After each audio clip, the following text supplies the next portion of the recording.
Céline Taillou est une femme d'affaires prospère. Il faut dire qu'elle a eu du flair. Monter une boutique de gâteaux sur mesure à Douala. Évidemment, ce n'est pas à la portée de toutes les bourses. Comptez 1500 francs CFA pour une petite portion. Pour les grosses pièces, au moins 30 000 francs. Il y avait une demande de personnes, de clients qui voulaient donner quelque chose d'exceptionnel à leur côté mariage, à leur côté anniversaire. Donc c'est pour ça que je me suis lancée. Née en France d'un père camerounais et d'une mère française, elle décide il y a 10 ans de s'installer au Cameroun et de se lancer dans les affaires. Mise de départ, 130 000 francs CFA. Aujourd'hui, son chiffre d'affaires dépasse toutes ses espérances. J'aurais jamais pu faire ce que j'ai fait aujourd'hui si j'avais été par exemple à Paris, ou j'aurais été en France, ou en Europe, aux États-Unis. Ça aurait été beaucoup plus compliqué, ça m'aurait demandé beaucoup plus d'investissement physique et économique. Et aujourd'hui, voilà, je suis contente pour ça. Ange Mbayenne aussi est ce qu'on appelle une ripate. Issue d'un milieu aisé, elle grandit en France. En 2015, elle revient ici au Cameroun, bardée de diplômes.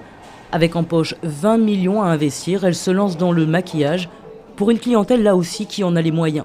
Une boutique, 6 employés et bientôt une deuxième et des rêves d'expansion. Le deuxième challenge, c'est aussi d'emmener les gens dans sa vision parce que nous, surtout quand on vient de l'étranger, on a une vision un peu différente de la manière de travailler, des objectifs et tout ça. Donc ça, c'est aussi des éléments qu'il faut constamment essayer d'inculquer en priorité à ses employés.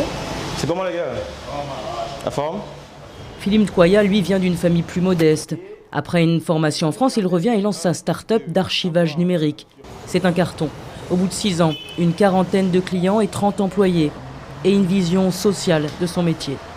On fait des partenariats avec des écoles pour récupérer les étudiants, directement en fin de formation et les insérer dans le monde professionnel. Parce que justement, beaucoup de ces étudiants qui demandent emploi sont au chômage parce qu'après l'école, soit ils sont au quartier ou voilà, c'est compliqué. Donc nous, on va directement à l'école, on les forme et on les prend une fois dans l'entreprise.